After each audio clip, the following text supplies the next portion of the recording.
Então, aqui mais uma vez com todos vocês para a gravação de mais um vídeo. Dessa feita, para falar sobre o que me levou a pedir o meu desligamento do quadro de pastores e bispos da Igreja Universal do Reino de Deus. É muito importante eu colocar aqui que quando eu iniciei os primeiros passos da minha caminhada da fé junto à igreja, ali me foi apresentado um trabalho sério, um trabalho que visava levar auxílio, ajuda àquelas pessoas menos favorecidas, levar, através até de um trabalho social, a roupa àqueles que estavam com frio, o alimento àqueles que estavam com fome, ajudar as pessoas que estavam com baixa autoestima, desanimadas, desmotivadas, aqueles que estavam falidos, quebrados, na bancarrota, receberem uma injeção nova de ânimo, de disposição, de motivação para continuarem lutando, para não desistirem, para não desanimarem, para não se suicidarem, enfim. Além de levar libertação àquelas pessoas que se encontravam aprisionadas, sabe? Espiritualmente falando. Bom, e essa foi a proposta que me encantou.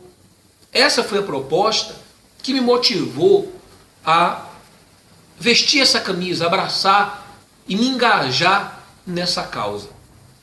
Ora, e assim eu iniciei. Com 16 anos eu entrei na igreja, aos 19 eu já era auxiliar de pastor. E com 19 eu já tomava conta da minha primeira igreja em São Sebastião do Passé. Bem, e ali eu comecei fazendo o meu trabalho muito sério, diga-se de passagem, com muita sinceridade, até porque o que eu levava no meu trabalho era aquilo que havia sido me ensinado, sabe, que eu deveria fazer. Então, eu comecei a fazer. Atendia as pessoas, visitava os hospitais, visitava as casas, sabe, orava para que as pessoas elas se libertassem do mal. Eu levava uma palavra, uma direção para essas pessoas, para que elas se encaminhassem na vida, além dos meios que ela já tinha, os meios alternativos, que ela tivesse mais essa opção da fé para se apegar e terem forças para viver e poder para vencer. Bem, mas na minha caminhada, e à medida que os anos foram se passando, eu fui percebendo que as coisas foram tomando rumos diferentes, aqueles que me foram apresentados no início. Isso foi me deixando incomodado, sabe? Incomodado. Aí talvez você diga assim, mas o senhor não acha que levou muito tempo para perceber isso? Bem, é que essas mudanças, elas foram acontecendo paulatinamente. Elas não aconteceram do dia para a noite ou da noite para o dia. Não. Foi uma mudança hoje, outra no mês seguinte, outra no ano seguinte. E quando você, no início, você não quer acreditar, até porque você é ensinado que você não pode questionar, tá? Que o servo, ele apenas diz sim senhor e não senhor, que ele apenas obedece e mais nada. Servo, ele foi feito só para obedecer. Então, dentro dessa disciplina de ensinamento, você apenas obedece. Então você evita questionar, tá? Inclusive vai aí uma dica para todos vocês. Na vida, de um modo geral, em todas as áreas, em todos os aspectos da sua vida, sempre questione, sempre se questione, sempre questione as pessoas. Pergunte, não custa nada. Se ela não deve nada, se ela não tem o que temer, ela jamais vai se sentir incomodada pelo fato de você estar perguntando para ela, por que isso? Para que isso? Não custa nada a ela responder. Se há uma transparência, se há uma lisura, ela vai lhe responder de uma forma pacífica. Mas, se existe algo que a deixa desconfortável, imediatamente ela vai lhe tratar de uma maneira, digamos assim, não muito convencional. E ela vai começar a perguntar, mas por que você está perguntando? Por que você está questionando? Aí você vai ser tratado como rebelde, você vai ser tratado como alguém que não está ali engajado naquela causa, ou vestindo aquela camisa, ou concordando com aquele trabalho. Você compreende? Bem, então eu não questionava, mas eu observava e fui vendo as mudanças acontecerem, as transformações acontecerem. Bem, e o que eu fui percebendo?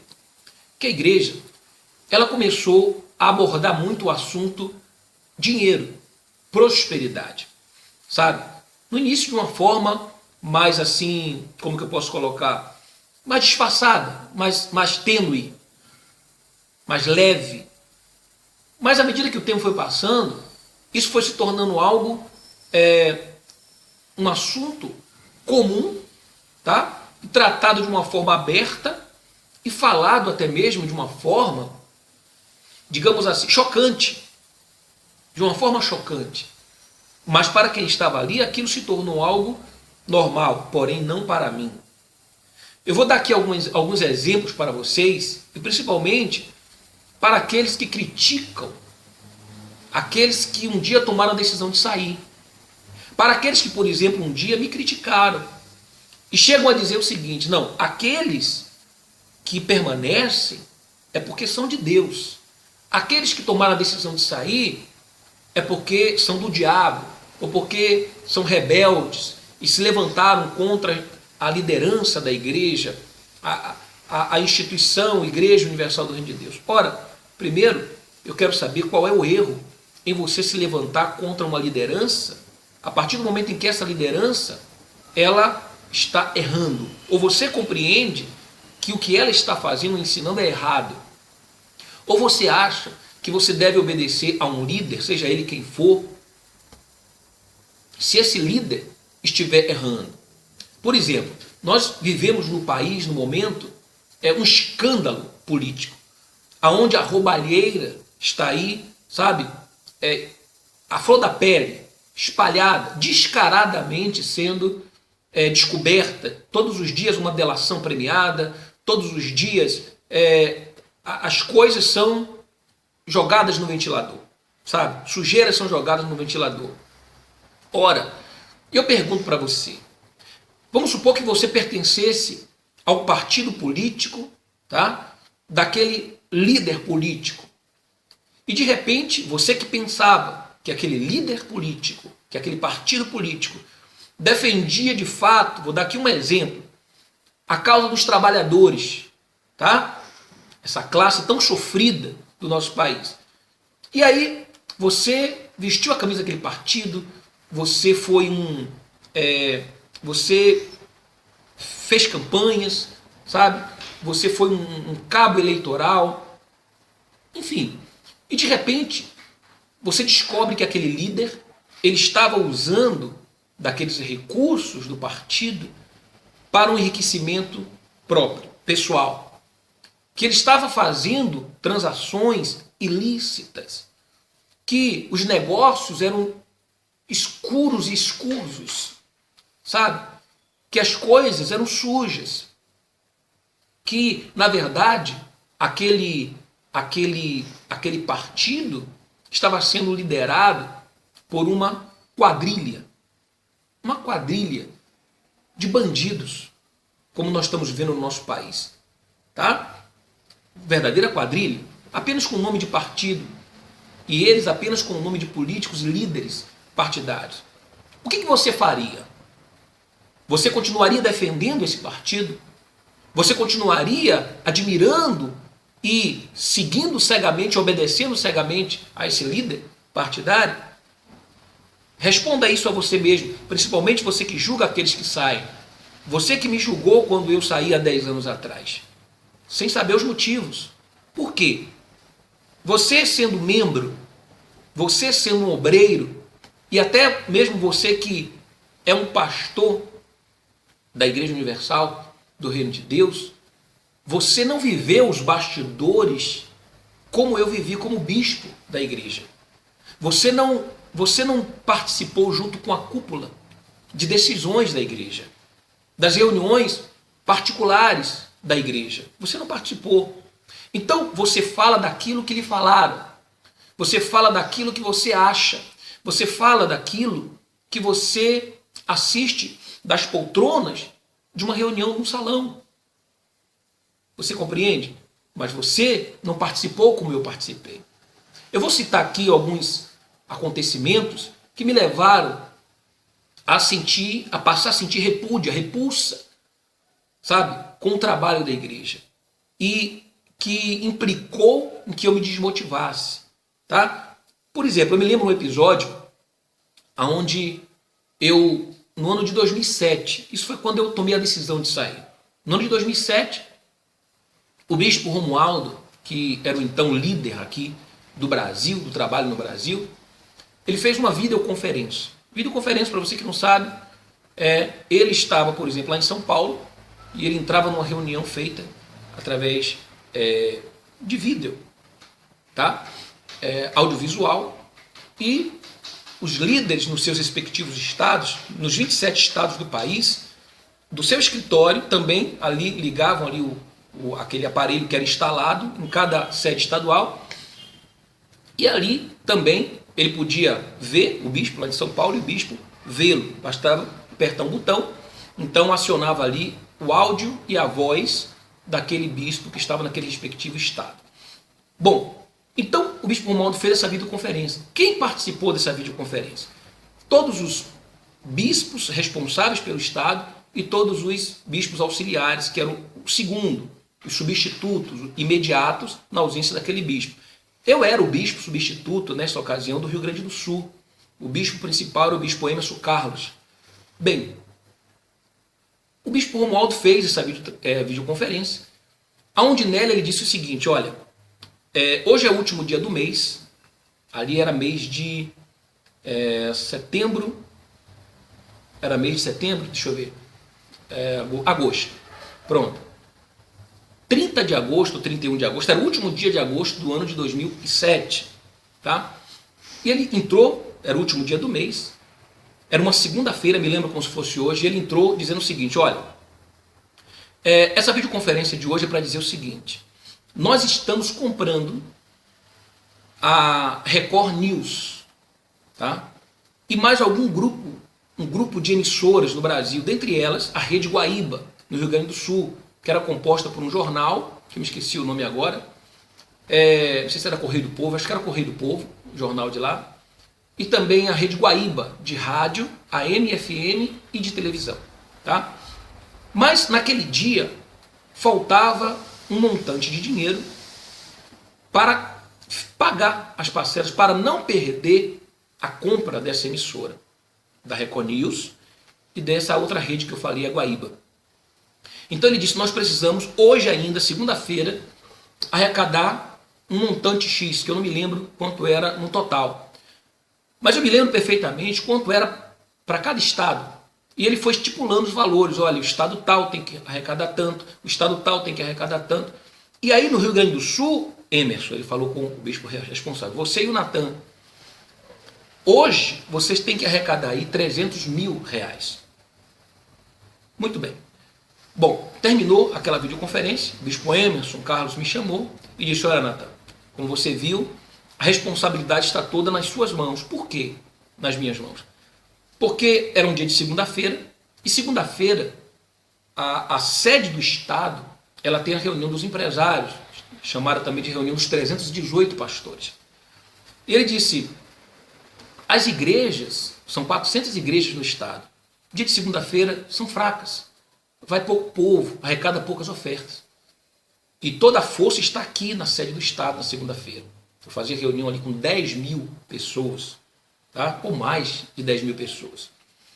E ele disse o seguinte: eu vou dividir assim, 50 mil reais eu vou ligar para os pastores regionais para que eles passem para os seus subordinados o valor de 50 mil reais entre eles, entre as 400 igrejas do Estado. E você, sozinho aqui na sede, vai arrecadar 250 mil reais. Então, hoje, você vai subir no altar para pedir, para levantar esses 250 mil reais. Bom, ele terminou de me passar isso e eu lembro que eu desci as escadarias falando com Deus. E eu disse: olha, Deus, eu não vou pedir nada. Aí você diz assim para mim, mas por quê? O senhor não se sentia confortável em pedir ofertas? Muito confortável, diga-se de passagem. Aliás, poucos na história da igreja pediram ofertas com tanto conforto quanto eu. E poucos eram atendidos pelo povo, sabe? Quanto eu. Tanto quanto eu. Por que eu digo isso? Porque já teve ocasiões, tá, em que uma reunião minha de segunda-feira, eu pedi ali ofertas e eu arrecadava em um dia só R$ 1.400.000. Era uma oferta de uma única reunião minha. Tá? Eu lembro uma vez em Curitiba, e aqueles que estão me assistindo em Curitiba sabem disso, que eu cheguei ali no altar, apertei o cronômetro do meu relógio e falei assim, olha, em 1 minuto, depois de ter falado para as pessoas de uma causa, tá, nobre pelo menos, é o que eu pensava e o que havia sido me havia sido passado, então eu repassei aquilo para o povo. Eu falei, olha, em 1 minuto, eu queria que subisse aqui 33 pessoas que querem fazer doações dos seus automóveis. E com 30 segundos já haviam subido as 33 pessoas. Certo? E só naquele dia foram R$ 600 mil em automóveis. Tá certo? Mas isso eu fiz por quê? Porque ninguém pediu para eu fazer. Ninguém mandou eu fazer. Tá certo? Ninguém disse, vá, suba e peça os automóveis. Não. Isso foi algo que no altar eu senti vontade de fazer. Até porque em 20 anos de ministério eu nunca tinha feito. Então foi o primeiro dia, aquela primeira vez, porque eu senti no meu coração. E eu falei, olha, quem tem apenas um carro não pode doá-lo. Quem tem 2, entrou com os 2 na igreja, não pode doá-lo também. Agora, só quem pode doar, quem tem pelo menos 3 automóveis, tá certo? E tem entrado na igreja sem nenhum. E você reconhece que quem lhe deu esses 3 foi Deus. Então você vai pegar um deles e vai fazer uma doação espontânea. E de imediato o povo atendeu. Então, não foi à toa que eu fiquei só na Catedral da Bahia 6 anos, tá? E dentre eles, grande parte desses anos, à frente da reunião de empresários, que era a reunião que tinha a responsabilidade de 80% da arrecadação de ofertas da igreja. Tá? Fiquei 2 anos na sede de Curitiba, também, em Paraná, também à frente da reunião dos empresários. No Rio Grande do Sul, também, quase 1 ano à frente da reunião dos empresários. Certo? Então, não foi em vão. É porque as pessoas acreditavam naquilo que eu falava e eu falava com verdade. Tá? Tanto é que as pessoas que me conheciam, elas viam que quando eu pedia algo para elas, nessa ocasião, por exemplo, que eu pedi os automóveis, eu peguei a chave daquele automóvel que a igreja havia me dado e coloquei no altar. E eu disse o seguinte, olha, eu vou ficar 6 meses sem carro, sem usar o carro que a igreja vai me dar. Eu nunca vi nenhum outro bispo fazendo isso, mas eu fiz. Tá? Eu fiz isso. Quando eu ia pedir alguma coisa para as pessoas, primeiro eu dava o meu salário, a minha ajuda de custo. Eu chegava ao ponto de vender as minhas roupas e ficar... Eu lembro uma vez na catedral aqui de Salvador que eu fiquei 1 mês vestindo a mesma camisa, a mesma calça e a mesma gravata, porque eu só tinha aquela roupa. As demais eu coloquei numa mala e vendi e transformei em oferta e doei para a igreja. Então eu falava e fazia, porque para mim a minha força de falar estava primeiro em eu fazer. Se eu não fizesse, eu não tinha força para falar para as pessoas. Tá certo? Então quando eu dizia para jejuar, eu jejuava primeiro. Quando eu falava para ofertar, eu ofertava primeiro. Então assim foi o meu ministério. Tá certo? Tanto é que as pessoas disputavam, tá? E elas queriam apresentar sempre as suas ofertas, os seus envelopes, os seus votos, as suas campanhas nas minhas reuniões. Ela não queria entregar nas mãos de nenhuma outra pessoa, nenhum outro bispo, em nenhuma outra reunião. Eu me lembro um episódio de uma senhora que, uma ocasião, ela tinha uma empresa de elevadores, tá? Na verdade, uma transportadora, e a família tinha empresa de elevadores, e eles faliram, quebraram. De várias carretas que eles tinham, restaram 2 apenas. E eu fui fazer uma visita a eles. Chegando lá, dobrei os meus joelhos no escritório, fiz uma oração, e no dia seguinte, eles receberam uma causa de R$ 410 mil. Essa senhora tirou o dízimo de R$ 41 mil, e ela foi ali na igreja, na catedral aqui de Salvador, e ela ficou 1 semana indo em todos os cultos, e E quando não era eu que estava ali fazendo a reunião, ela voltava com um dízimo e levava para casa de volta. Ela só queria entregar numa reunião que eu estivesse fazendo. E eu me lembro que ela esperou a outra segunda-feira, tá? E quando eu estava ali no altar, eu me lembro que ela chegou perto do altar e falou assim: ó, Deus me abençoou, está aqui. E apontou o envelope para mim e colocou no alforje. Então, foi 41 mil reais de dízimo que essa senhora deu. Então, graças a Deus em relação a isso, meu trabalho sempre foi transparente para todos que me conheceram, tá? Que conviveram comigo. Mas eu gostava, me sentia à vontade de fazer isso espontaneamente. Quando eu sentia algo, Deus fala ao meu coração. Tá? E por um propósito ali de fé, para as pessoas fazerem suas provas, seus votos e serem abençoadas por Deus. Mas não com outros objetivos, como era o caso específico aqui, da compra da Record News. Porque eu pergunto para vocês, que me assistem agora. A Record News, ela serve para quê no que diz respeito à pregação do Evangelho? Para nada. É uma rede de notícias.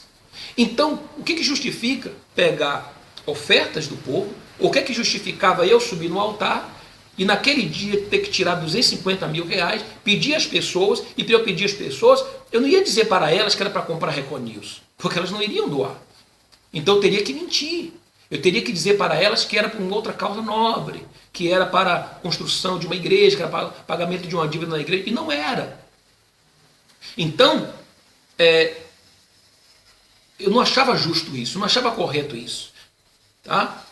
Então por isso eu me recusei de fazer, e naquele dia desci aquelas escadarias, me preparei para as reuniões, tanto da tarde quanto da noite, fiz essas reuniões e foi o dia que eu menos pedi oferta. Eu falei para as pessoas: olha, vem aqui e traga suas ofertas. Tá? Se eu quisesse naquele dia, eu levantaria 250 mil reais em um dia só, mas naquele dia eu não quis. Tá? Eu não queria fazer aquilo, não me sentia bem, confortável em fazer aquilo, e não fiz. E ponto final. Tá? Tanto é que uma semana depois eu estava pedindo o meu desligamento. Mas esse não foi o único episódio, teve um outro episódio também, em Curitiba, em que o então bispo Renato Maduro, na época, hoje falecido, eu trabalhava ali, eu era o segundo dele também, o imediato. Na ausência dele, eu assumia o Estado. E eu lembro de uma reunião que ele foi com a cúpula da igreja, né? O bispo Macedo e outros bispos, lá em Campos do Jordão. Então lá tem uma casa de propriedade da igreja onde são feitas essas reuniões. E eu fiquei assumindo ali o Estado do Paraná, na ausência do bispo Renato Maduro. Bem, quando o bispo voltou, uns 4, 5 dias depois, ele me chamou e falou: olha, Natan, o bispo Macedo nos reuniu, isso era o ano de 2005 para 2006, e ele disse o seguinte: essa fogueira santa de Israel que vai ser feita agora, tá? Ela tem o objetivo de fazer com que a Record ela venha adquirir os direitos de transmissão da Copa do Mundo do ano de 2012.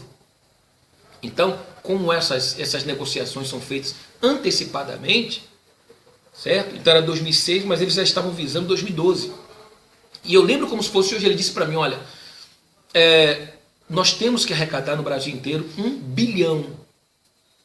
1 bilhão. Porque assim nós vamos conseguir desbancar a Rede Globo e tirar dela os direitos de transmissão da Copa do Mundo. E aquilo para mim foi uma facada no meu peito. Aquilo para mim foi um banho, não foi de água fria, foi de cubos de gelo. Por que de cubos de gelo? De neve. Porque imagina eu que sempre tive força e fé e disposição para fazer minhas campanhas, para dormir no altar, dormir em montes, ficar 40 dias a pão e água, sabe? E de repente eu ouço uma coisa dessa.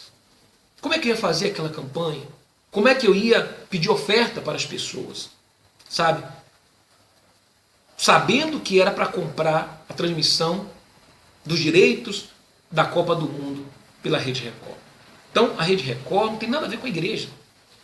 Tanto é que, se você observar no início, ainda havia ali umas programações voltadas para a igreja, mas hoje não tem mais nada. Para não dizer que não tem nada, e para justificar, tá, o repasse de valores da Record para a igreja, ou melhor, da igreja para a Record, tem ali os programas de madrugada, alguns poucos programas de madrugada. Tá? Mas a Record hoje ela é 100% comercial. Então, isso incomodava.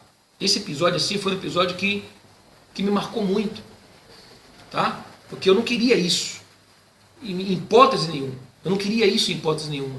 Outra coisa que me incomodava muito, com um determinado tempo, foi lançado um jornal na igreja.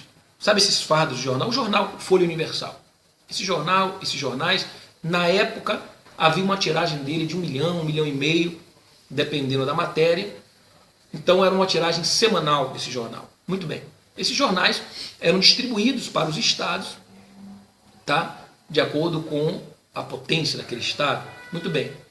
Quando esses jornais chegavam na sede estadual, então o bispo ali do estado dividia para as igrejas de acordo com o número de membros, tá? E cada pastor pegava um fardo, as menores pegavam um fardo, outras pegavam 2, outros 3, as igrejas maiores. Bom, na sede do estado, ali nós pegávamos, eu lembro na ocasião, eram 5.000 jornais. Não, perdão, 5.000 jornais não. 5.000 jornais era a minha parte, só a minha parte. Então, se eu não me engano, eram cerca de 25.000 jornais, porque eram 5.000 do líder do estado, tá? 5.000 meu, aí pegava outros 5.000, dividia entre o pastor que fazia a terapia do amor e o jejum dos impossíveis, tá? E outros 5.000 eram dedicados ao dia ali da sessão da terça-feira, que na época era a sessão do descarrego, enfim. Então eram entre 20 e 25.000 jornais só para a sede do estado, tá? E ali, então, cada um recebia a sua parte de acordo com as suas responsabilidades de reuniões. Como a minha reunião, segunda-feira, era uma reunião forte de empresários, então eu recebia 5.000 jornais para passar ali durante a semana. Mas eu passava só na segunda-feira, 5.000 jornais.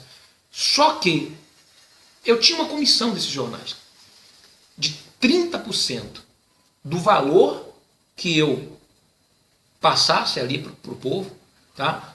Então, por exemplo, de 5.000 reais, 1.500 reais era meu. Somava-se ao meu salário, a minha ajuda de custo no final do mês. Então, eu tinha 1.500 reais por semana. Multiplique isso por 4 no mês, eu tinha 6.000 reais só de comissões de jornais. Certo? Isso somado aos 6.000 reais que eu tinha de salário da igreja, sendo que eu ganhava 3.000 reais ali através do Olerite, do RPA, me esqueci como é que chamava. Então, eu recebia 3.000 ali e no mesmo dia, mais 3.000 da mão da secretária. Então, somavam 6.000 reais. E os outros 6.000 eram de comissão de jornal, 12.000 reais por mês eram os meus ganhos como bispo naquela época. Tá certo? Bom, só que isso me incomodava, porque não era questão de eu querer ou não querer passar aqueles jornais. Eu tinha que passar aqueles jornais. Certo? Era a minha parte. Eu tinha que passar. Então, aquilo me incomodava por quê? Porque eu passava nas reuniões da segunda-feira, porém, eu fazia reunião aos domingos com os obreiros. E eu tinha que chamar esses obreiros, sempre antes das reuniões, das 10 horas da manhã, eu reunia ali cerca de 500 obreiros, e eu passava para eles também, eu tinha que passar para eles também, não dos meus 5.000, porque os meus 5.000 jornais, eu passava em uma reunião só de segunda-feira. Era reunião de empresário. Tinha empresário que chegava lá e comprava 1, 2, 3, 4, 5 fardos de jornais. Então não precisava dos obreiros.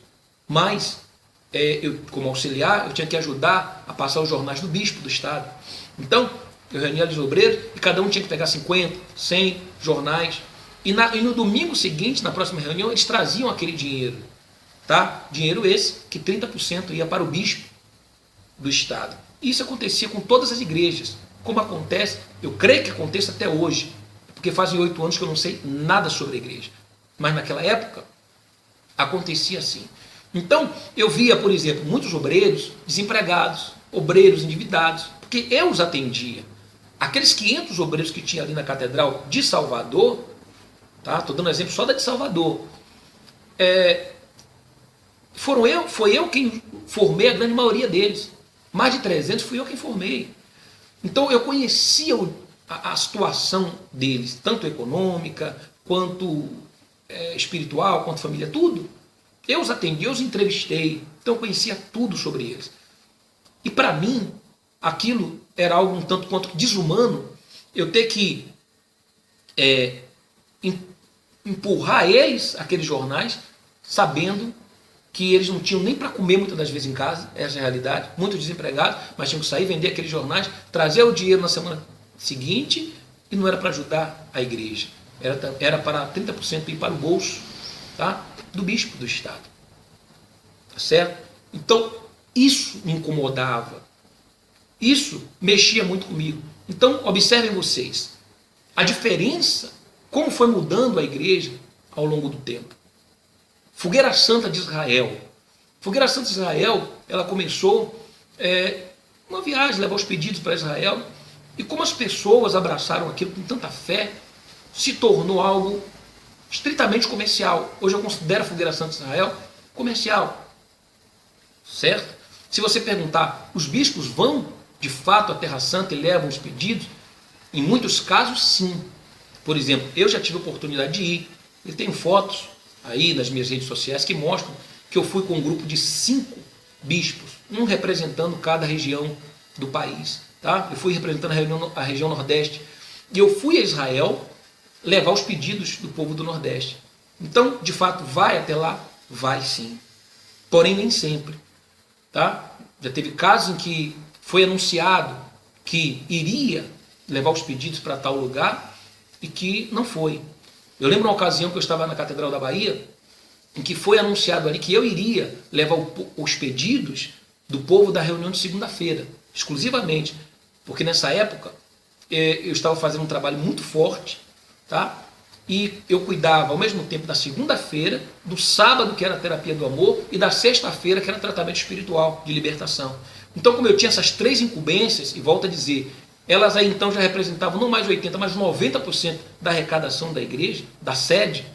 Então, foi anunciado, olha, Natan, pode anunciar que você vai para Israel. Ok, anunciei, fiz toda a campanha. Assim que houve o dia da arrecadação, dos pedidos e das ofertas, foi dito para mim, olha, Natan, não vai ser possível você ir.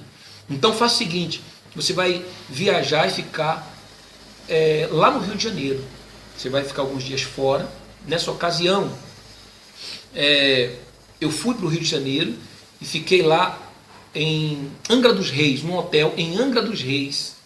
Tá? Tive que ficar ali retirado, porque o povo não podia saber que eu não tinha ido para Israel. Olha que situação. E como é que eu iria questionar? Como é que eu iria me rebelar? Como é que eu iria desobedecer? Se fosse fazendo a vontade de muitos que me criticam porque eu saí, ou que criticam a outros porque saíram, eu teria que fazer isso, concordar, aceitar e fazer tantas outras vezes quantas eles mandassem. Era isso que vocês que me criticaram porque eu saí queriam? Mas não foi isso que eu fiz. Porque essas coisas mexeram comigo, essas coisas me deixaram inquietos, essas coisas me deixaram insatisfeitos, desmotivados. Como se isso tudo não bastasse, essa situação toda começou a me trazer estresse.